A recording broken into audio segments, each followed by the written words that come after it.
El libro de Josué. Retrocedamos un poco y recordemos la historia hasta ahora. Dios eligió a Abraham y su familia se convirtió en el pueblo de Israel, que luego es esclavizado en Egipto. Así que a través de Moisés, Dios rescató a Israel de Egipto. Él hizo un pacto con ellos en el monte Sinaí y los llevó a través del desierto. Así que después de esto, Israel hizo campamento afuera de la tierra prometida, y Moisés les llamó a obedecer los mandamientos de Dios para que pudieran mostrarle a todas las otras naciones cómo es ese Dios. El libro de Josué continúa justo después de que Moisés ha muerto, e Israel está listo para entrar a la tierra. La historia de Josué está diseñada con 4 movimientos principales. Primero, Josué guía a Israel a la tierra prometida.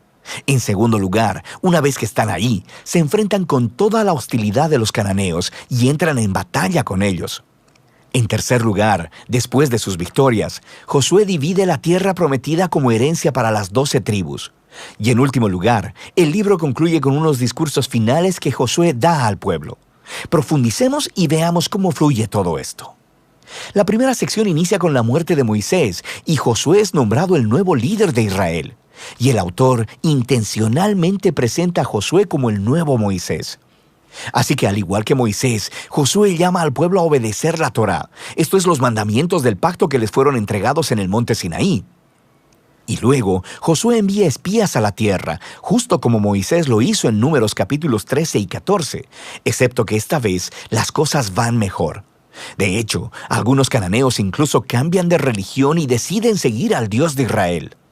Luego, Josué lidera a todo Israel a través del río Jordán hacia la tierra prometida. Justo como el mar se abrió para Moisés en el Éxodo, aquí también se abre el río Jordán y los sacerdotes llevan el arca del pacto a través de él, guiando a todo Israel. Ahora, en el capítulo 5, la historia hace una transición. El pueblo mira hacia atrás y examina sus raíces como el pueblo del pacto de Dios. Así que la nueva generación es circuncidada y celebra su primera Pascua en la tierra. Luego, ellos se preparan para seguir hacia adelante. Y Josué tiene un extraño encuentro con un misterioso guerrero, quien resulta ser el ángel capitán del ejército de Dios. Y Josué le pregunta, ¿eres de los nuestros o de nuestros enemigos? Y el guerrero le responde, de ninguno de los dos. Lo que nos muestra que la verdadera pregunta es si Josué estaba del bando de Dios. Esto deja claro que esta historia no se trata de Israel contra los cananeos. Más bien, esta es la batalla de Dios contra los cananeos, en la cual Israel va a jugar el rol de espectador o en ocasiones de participantes en el plan de Dios, lo que nos lleva a la siguiente sección. Encontramos historias acerca de todos estos conflictos que Israel tuvo con diferentes grupos cananeos. Y la primera parte cuenta en detalle la historia de 2 batallas. Y esto es seguido por una serie de historias cortas que condensan en breves resúmenes años de batallas. Entonces, las primeras 2 batallas son contra Jericó y contra Ai. Y estas ofrecen una imagen contrastando la fidelidad de Dios contra el fracaso de Israel. En Jericó, Israel debe tener un enfoque completamente pasivo. Así que permiten que la presencia de Dios en el arca los dirija alrededor de la ciudad durante 6 días. Y justo como Rahab se volvió al Dios de Israel, tal vez el pueblo de Jericó haría lo mismo, pero no lo hacen. Así que en el 7º día, los sacerdotes tocan las trompetas y los muros caen, produciendo la victoria de Israel. El punto de la historia es que Dios es quien librará a su pueblo. Israel solo necesita confiar y esperar. Ahora, en la siguiente historia de la batalla en Ai, se señala el punto opuesto. Hay un israelita llamado Acán, y él roba de Jericó algunos de los objetos preciosos que solo le pertenecen a Dios, y también miente sobre ello. Esto es algo bastante absurdo después de lo que Dios acaba de hacer por Israel. Así que Israel empieza su batalla con la ciudad de Ai y son completamente derrotados. E Israel obtiene la victoria solo después de arrepentirse con humildad y de lidiar severamente con el pecado de Acán. De manera que estas 2 historias son colocadas juntas para señalar un punto importante. Si Israel va a heredar la tierra, deben ser obedientes y confiar en los mandamientos de Dios. Ellos no recibirán un trato especial. La segunda parte de esta sección comienza con los Gabaonitas, un pueblo cananeo. Y ellos hacen justo lo que Rahab hizo, volverse al Dios de Israel y hacer paz con Israel. Esto contrasta con los otros reyes cananeos, quienes empiezan a hacer alianzas y coaliciones porque quieren destruir a Israel. Así que Israel lucha contra ellos y los vence aplastantemente. De manera que toda esta sección termina con una lista que resume todas las victorias de Moisés y de Josué.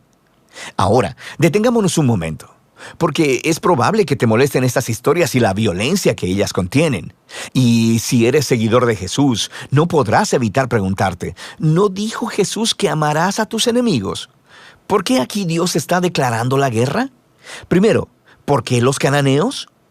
Las razones principales se nos dan con anterioridad en la historia bíblica. Porque la cultura de los cananeos se había vuelto moralmente corrupta en extremo, especialmente con respecto al sexo. Mira Levítico capítulo 18. Además, también practicaban ampliamente el sacrificio de niños. Mira Deuteronomio capítulo 12. Dios no quería que estas prácticas influenciaran a Israel, así que los cananeos debían ser destruidos, lo cual genera una segunda pregunta. ¿Ordenó Dios realmente la destrucción de todos los cananeos, algo así como un genocidio? A primera vista, esa es la impresión por las frases utilizadas en estas historias. Los destruyeron por completo, no dejaron sobrevivientes ni nada que respirara. Pero si das un segundo vistazo más de cerca, te darás cuenta de que estas frases son claramente una hipérbole y no literales. Así que regresa a los mandamientos originales sobre los cananeos en Deuteronomio 7. Primero se le dice a Israel que expulsen a los cananeos y luego que los destruyan totalmente. Y estas instrucciones están seguidas de mandamientos sobre no casarse ni hacer negocios con ellos. No puedes casarte con alguien que has destruido, así que ya entiendes el punto. La misma idea aplica a las historias en Josué. Míralas de cerca. Por ejemplo, se nos dice en Josué capítulo 10 que Israel no dejó ningún sobreviviente en las ciudades de Hebrón o de Bir. Pero luego, en el capítulo 15, vemos que estas ciudades todavía están pobladas de cananeos. Así que lo que vemos es que la narrativa de Josué cuadra bien con otros registros antiguos de batallas al utilizar lenguaje hiperbólico y no literal como parte de su estilo narrativo.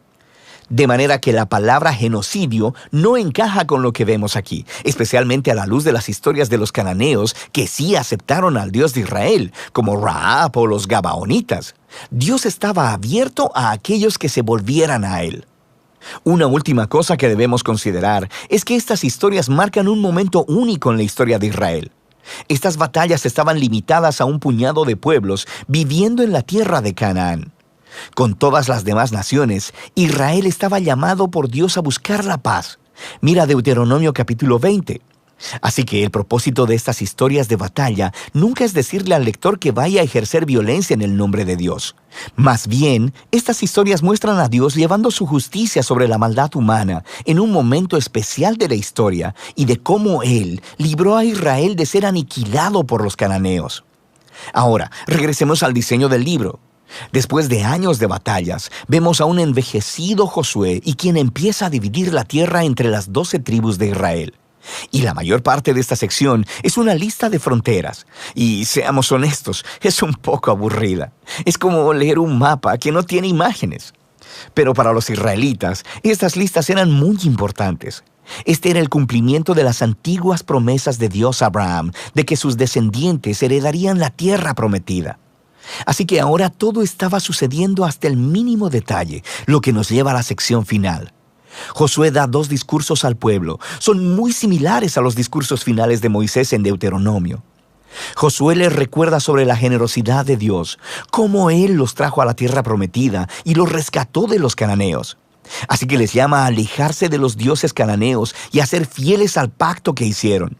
Si así lo hacen, esto los llevará a la vida y la bendición en la tierra. Pero si son infieles, Israel mismo hará que caiga sobre sí el mismo juicio divino que experimentaron los cananeos. Serán expulsados de la tierra hacia el exilio. Así que Josué deja a Israel con una decisión pendiente. ¿Qué hará Israel? Esta es la gran pregunta que surge mientras la historia termina. Y este es el libro de Josué.